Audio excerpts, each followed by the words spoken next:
आदाब। Straight line में आप सभी लोगों का स्वागत। भारतीय जनता पार्टी के युवा नेता अपने परिवार समेत उनकी हत्या आतंकवादियों ने की। दूसरी तरफ क्लास 4 की रिक्रूटमेंट, लेवल 4 की रिक्रूटमेंट जो है वो एसएसबी करने जा रहा है। उसमें कुछ मामले बन रहे हैं। बहुत सारे नौजवानों के हमें मैसेजेस आ रहे हैं कि जी जो हायर क्वालिफाइड हैं, जिन्होंने 12वीं से ज़्यादा जिनकी क्वालिफिकेशन है, वो लोग लेवल 4 की पोस्टों के लिए अप्लाई नहीं कर सकते। अगर आप पंचायत अकाउंट्स असिस्टेंट के लिए अप्लाई करते हैं तो आप लेवल 4 के लिए अप्लाई नहीं कर सकते। अगर आप लेवल 4 के लिए अप्लाई कर रहे हैं तो आप पंचायत अकाउंट्स असिस्टेंट के लिए अप्लाई नहीं कर सकते हैं। क्या सरकार किसी को रोक सकती है? क्या ये संविधान के अनुच्छेदों का उल्लंघन तो नहीं है? इसी पर बात करने के लिए मेरे साथ है Jammu Kashmir high court bar association के अध्यक्ष और भारतीय जनता पार्टी के प्रवक्ता एडवोकेट अभिनव शर्मा।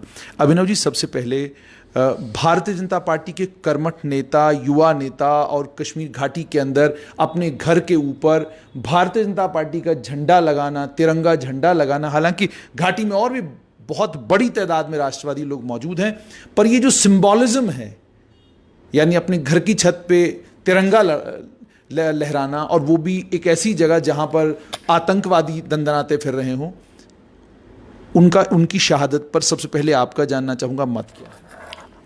देखिए, यहाँ तक वसीम बारी जी की आप बात कर रहे हैं, वो फार्मर डिस्ट्रिक्ट प्रेसिडेंट थे बीजेपी के।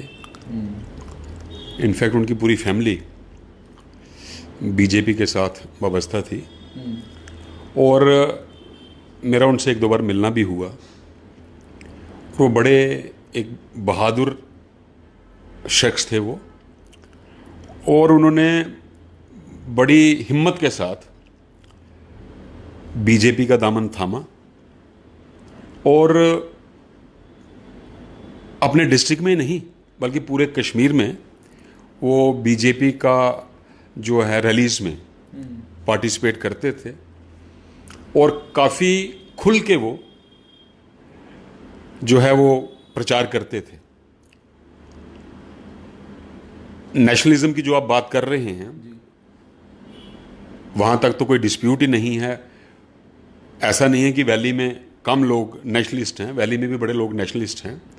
कुछ चुनिंदा लोग हैं, जैसा आप सारे जानते हैं वो क्यों हैं, क्या कारण है, कौन उनके पीछे है।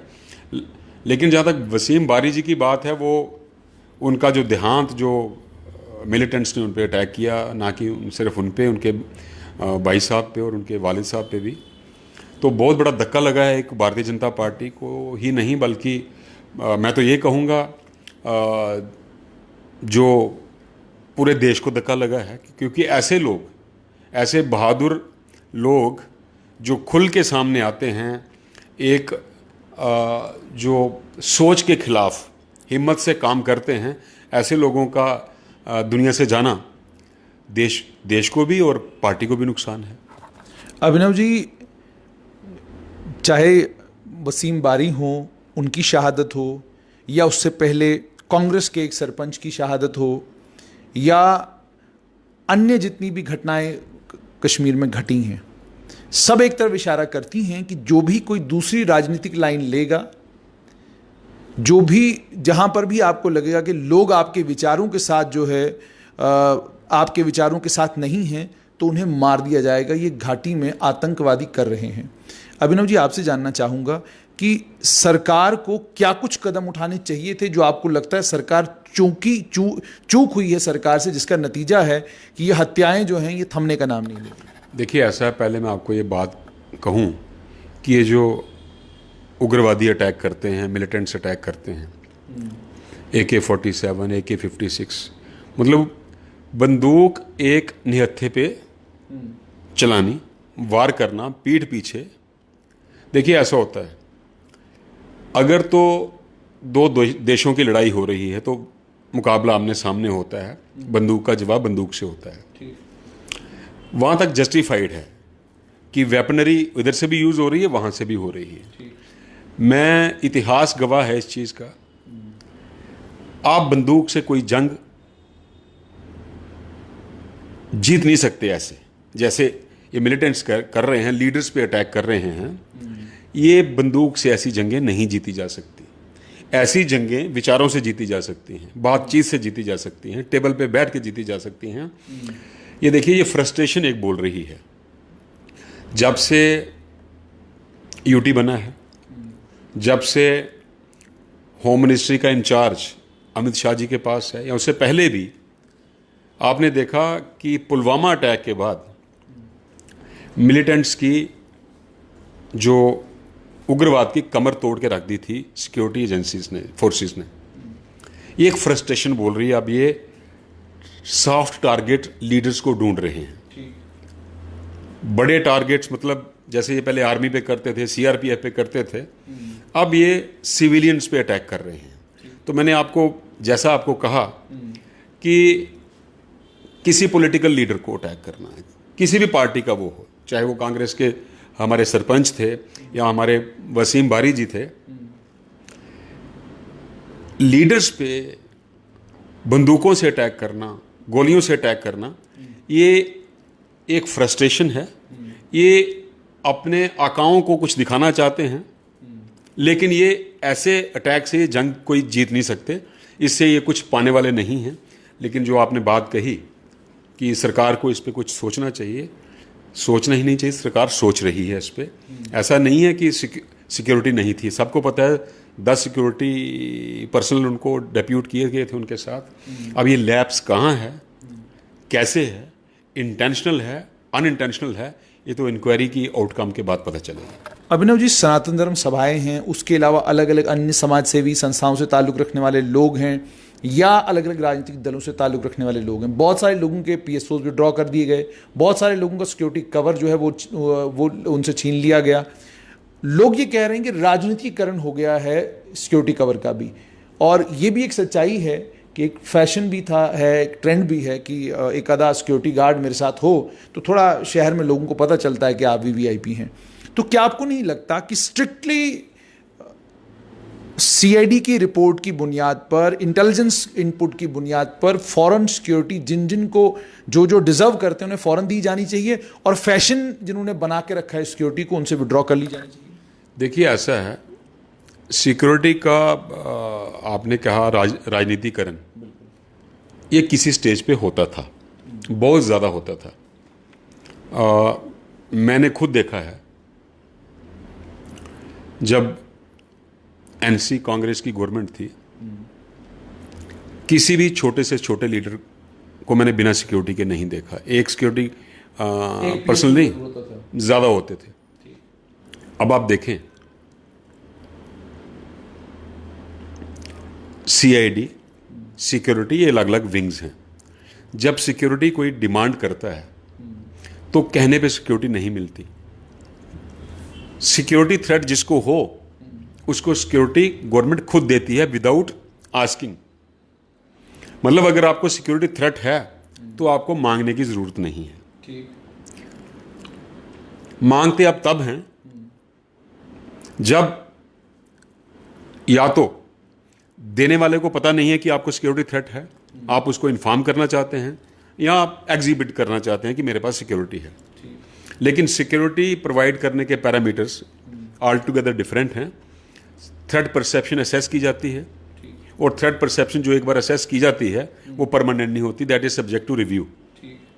तो ये कहना कि सिक्योरिटी प्रोवाइड करना एक राजनीति का एक हिस्सा है, कुछ हद तक आप जस्टिफाइड हैं। पहले तो बहुत ज़्यादा था, लेकिन एजेंसीज, मैंने कहा आपको, सिक्योरिटी विंग है जेएंडके पुलिस का, उसको बड़े ऑफिसर्स हेड करते हैं, कमेटीज़ बनी हैं जो असेस करती हैं, और थ्रेट परसेप्शन के बेस पे सिक्योरिटी प्रोवाइड की जाती है। ये तो बात थी सिक्योरिटी की। अभिनव जी, बहुत सारे युवा जो आपको इस वक्त लाइव देख रहे हैं वो ही जानना चाहते हैं कि अभी एसएसपी ने लेवल 4 की पोस्टों को एडवर्टाइज़ करा है, साथ में पंचायत अकाउंट असिस्टेंट की पोस्टें भी एडवर्टाइज़ करी गई हैं। वो कहते हैं कि एक आईडी हम बनाते हैं, उस आईडी से अगर हम लेवल 4 की पोस्टों के लिए अप्लाई करते हैं तो उसके बाद हम पंचायत अकाउंट असिस्टेंट की पोस्ट के लिए अप्लाई नहीं कर सकते। हमें वहाँ पूछा जाता है कि क्या आपकी क्वालिफिकेशन जो मांगी गई है उससे ज़्यादा तो नहीं है। अगर हम लिखते हैं यस, तो फिर वो कहता है जी आप एलिजिबल नहीं हो। तो जानना चाहूँगा आपसे, क्या संविधान इस चीज़ की इजाज़त देता है कि आप किसी को रोक सकते हैं कि ये पोस्टें जो है इनके लिए आप अप्लाई नहीं कर सकते, जो इतने क्वालिफाइड होंगे उतने ही अप्लाई करेंगे? क्योंकि जो पीएचडी आज है 12वीं उसने भी की है, जो आज एमफिल है उसने भी 12th करी हुई है, क्या वो 12वीं की बुनियाद पर अप्लाई कर सकता है या नहीं? और अगर कर सकता है तो फिर ये जो एसएसबी ने किया है ये गलत है या सही? और संविधान इसके बारे में क्या कहता है? अगर कोई सुप्रीम कोर्ट, हाई कोर्ट की जजमेंट्स हैं वो क्या कहती हैं? क्लैरिटी हो जाए ताकि बच्चों को पता चले। देखिए ऐसा है, सबसे पहले आपको देखना पड़ता है कि पोस्ट कौन सी है।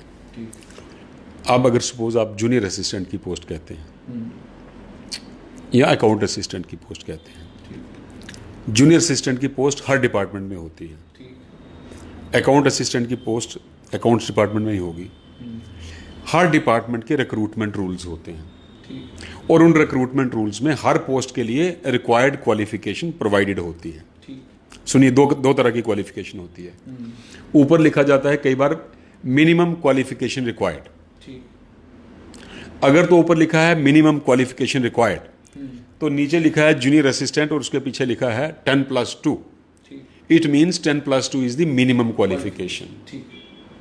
उससे नीचे आप एलिजिबल नहीं हैं। लेकिन अगर आप 10+2 से अबव हैं आपको डिबार नहीं किया जा सकता। चाहे आप ग्रेजुएट हैं, पोस्ट ग्रेजुएट हैं, एमफिल हैं या पीएचडी हैं, अगर तो रूल्स में लिखा है मिनिमम क्वालिफिकेशन रिक्वायर्ड तो उस कॉलम के नीचे लिखा है 10+2, देन आप 10+2 से अबव क्वालिफाइड कैंडिडेट को प्रोहिबिट नहीं कर सकते। अगर तो लिखा है प्रेस्क्राइब्ड क्वालिफिकेशन, राइट?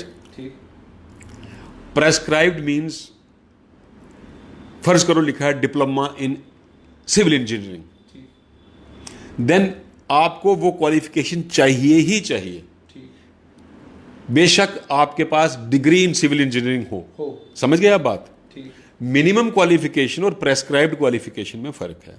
अगर तो मिनिमम लिखा है तो आप हायर क्वालिफिकेशन के साथ एलिजिबल हैं।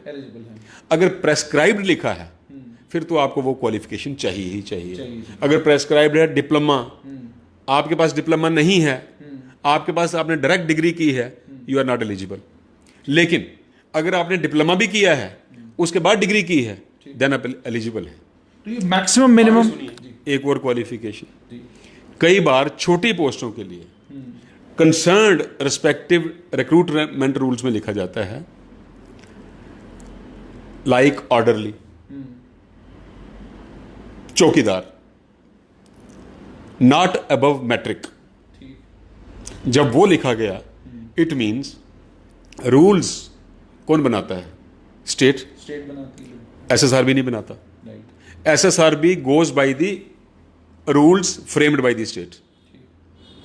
एसएसआरबी क्वालिफिकेशन रूल्स में जो होती है उसको चेंज नहीं कर सकता। अगर रूल्स में लिखा है कि लेवल 4 या क्लास 4, अब हालांकि लेवल 4 और क्लास 4 में फर्क है।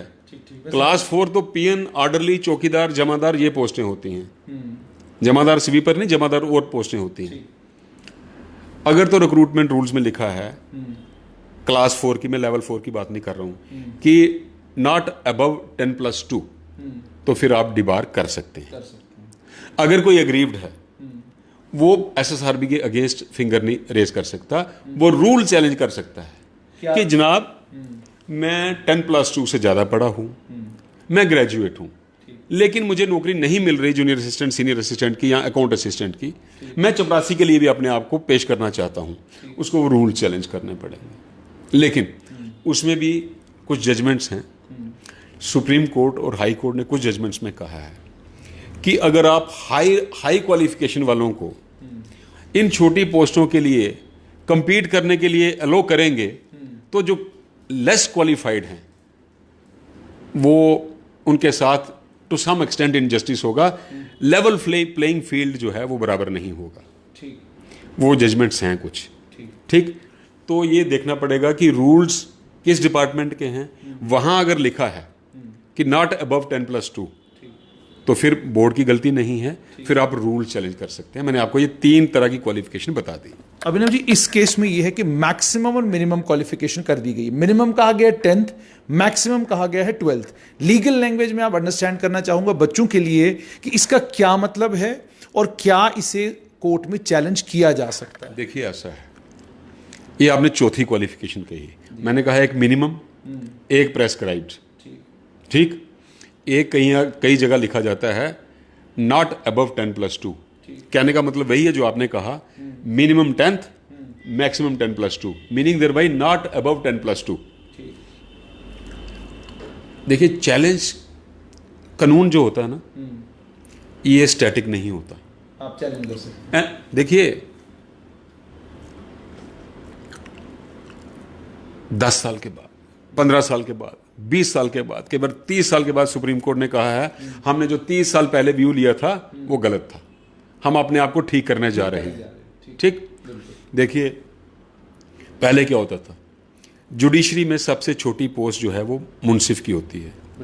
मुंसिफ की पोस्ट के लिए लॉ ग्रेजुएट को पहले 3 साल की प्रैक्टिस चाहिए होती थी। मतलब जिसको प्रैक्टिस, जिसने 3 साल की, उसको पता होता था प्रैक्टिस की ये रिक्वायरमेंट है, कंडक्ट ऐसे करना है कोर्ट में, सीखता था सीनियर कैसे बोलता है, कानून भी सीखता था, प्रोसीजर भी सीखता था। तो जब वो कुर्सी पे बैठता था तो वो बैठते ही जज की तरह बिहेव करता था। राइट, कुछ बच्चे चले गए fresh law graduate supreme court में कि जनाब ये कहाँ की जबाजियत है कि हमें पहले 3 साल प्रैक्टिस करनी पड़ेगी। एक MBBS डायरेक्ट डॉक्टर बनता है, एक इंजीनियरिंग ग्रेजुएट डायरेक्ट इंजीनियर बनता है, हम नहीं बन सकते। और अगर मैं ग्रेजुएट हूं, आप मेरा एग्जाम लीजिए, अगर मैं एग्जाम पास करता हूं तो फिर कहां से ये लिखा है कि मुझे एक्सपीरियंस चाहिए। सुप्रीम कोर्ट ने वो डन अवे किया कि आप 3 साल की प्रैक्टिस नहीं चाहिए। लेकिन मैं आपको कहूं, हालांकि इस पे टिप्पणी करना बड़े लेवल पे जाके ठीक नहीं होगा, लेकिन मेरा अपना व्यू है, और कई बड़े बड़े जूरिस्ट जो इस कंट्री के टॉप के लॉयर्स हैं, उनकी सोच आज की तारीख में ये है कि सुप्रीम कोर्ट को अपना व्यू रिव्यू करना चाहिए। तो ऐसे ही अगर ये रूल्स किसी के फंडामेंटल राइट्स को वायलेट करते हैं, इसका आप बता सकते हैं, इसका एक रीजनिंग आप कोर्ट में दे सकते हैं। Keeping in view the extent of unemployment in the entire country, keeping in view the extent of unemployment, how can you force somebody, how can you stop somebody with higher qualification not to apply for a lower post? Abhinav ji, इसमें जैसे आपने कहा कि litigation मुमकिन है, experience हमारा यही कहता है कि जम्मू कश्मीर में जब भी पोस्टें एडवर्टाइज हुई उसमें कोई ऐसा लेक्यूना रख दिया जाता है जिस लेक्यूना की वजह से वो सारे का सारा मामला कोर्ट में चला जाता है और सारा रिक्रूटमेंट प्रोसेस रुक जाता है। क्या आपको नहीं लगता कि हम एक नए जम्मू कश्मीर में हैं, हम एक केंद्र शासित प्रदेश में हैं, क्या आपको नहीं लगता कि इस तरह के लेक्यूनाज नहीं रखे जाने चाहिए? जो लिटिगेशन इनवाइट करें उन चीज़ों को पहले ही रिड्रेस किया जाना चाहिए। आपका मत क्या है? देखिए, हम हर चीज़ में जो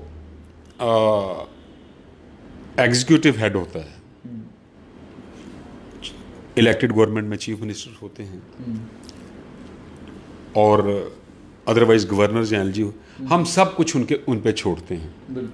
एक शख्स बॉटम से लेके टॉप तक सब कुछ नहीं देख सकता। ये ब्यूरोक्रेसी किसके लिए होती है? देखिए, ब्यूरोक्रेसी कहाँ से स्टार्ट होती है? Commissioner secretary, special secretary, additional secretary, deputy secretary, under secretary, section officer, up to junior assistant. ये हो गए एडमिनिस्ट्रेटिव सेटअप। इनके बाद होते हैं major heads of the department, director school education, director handicraft, director social welfare, उनके नीचे joint director, deputy director, assistant director. इतनी बड़ी हायरार्की होती है। कुछ काम इनके लिए भी होने चाहिए।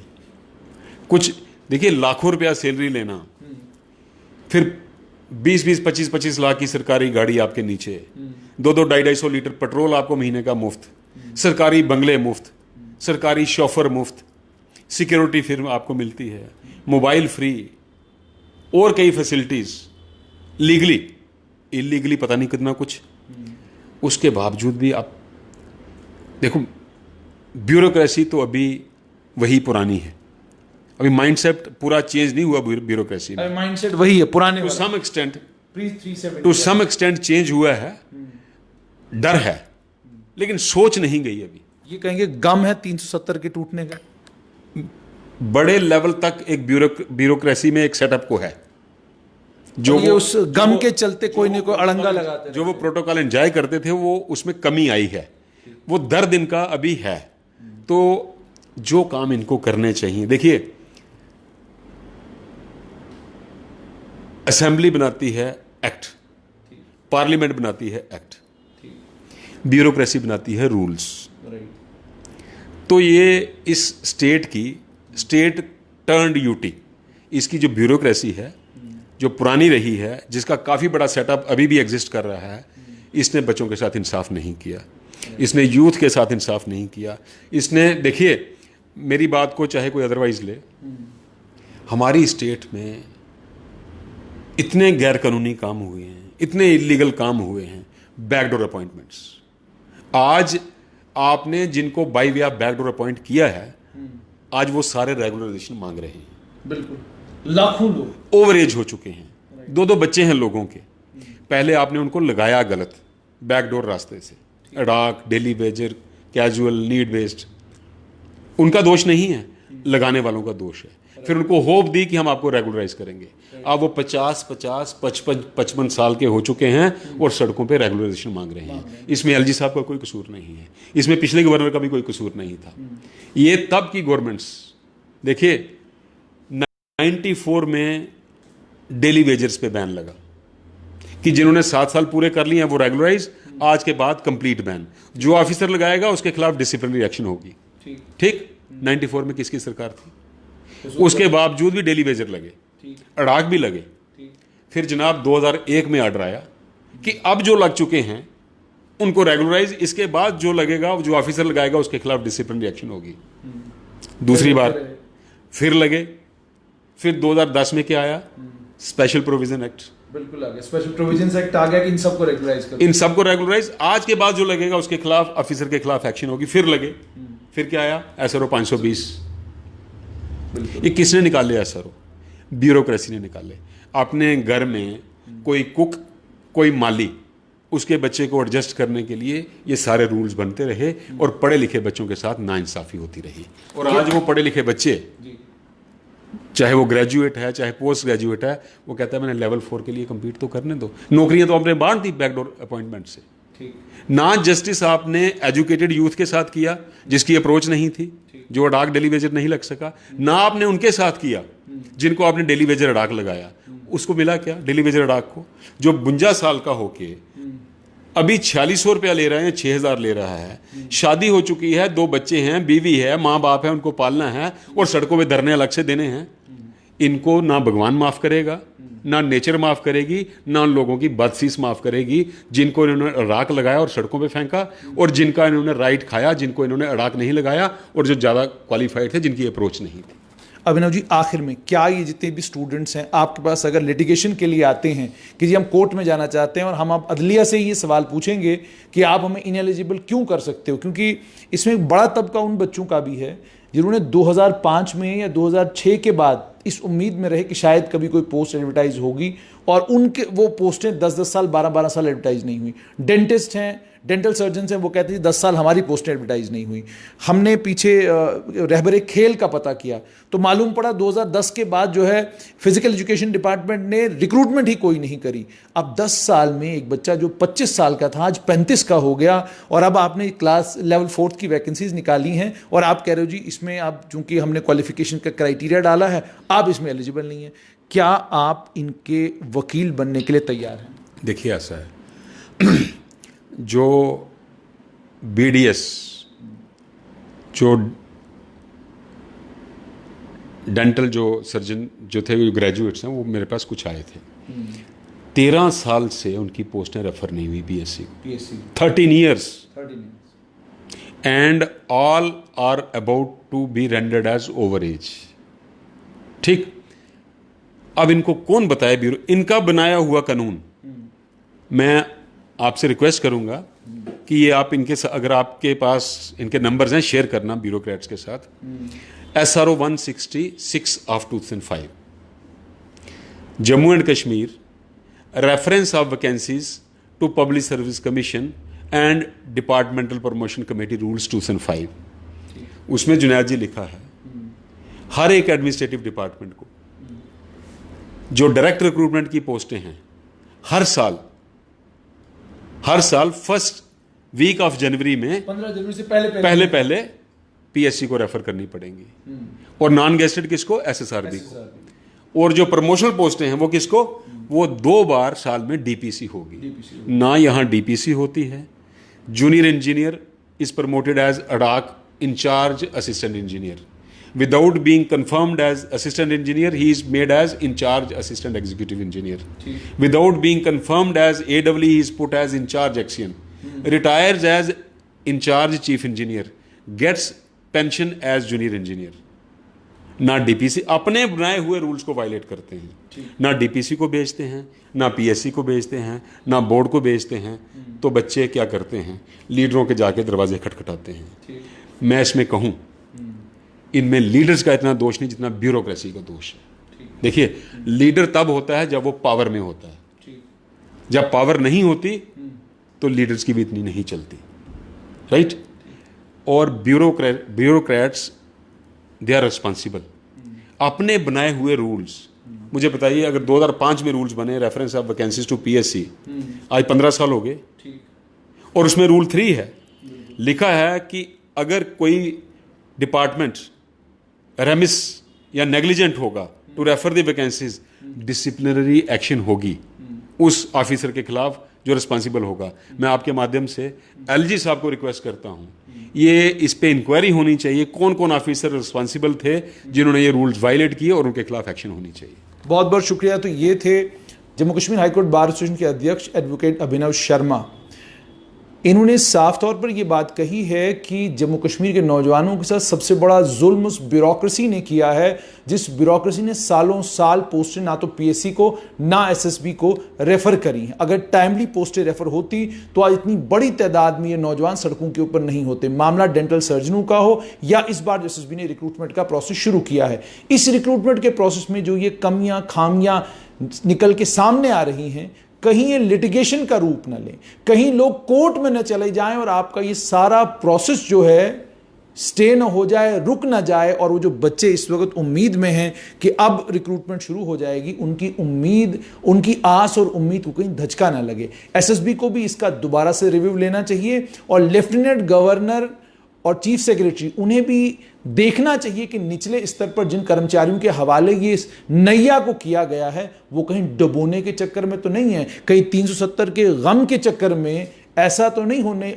जा रहा कि ये रिक्रूटमेंट का प्रोसेस भी कोर्ट में पहुंचेगा जैसे जम्मू कश्मीर बैंक वाला पहुंचा था। दीजिए इजाजत, आदाब।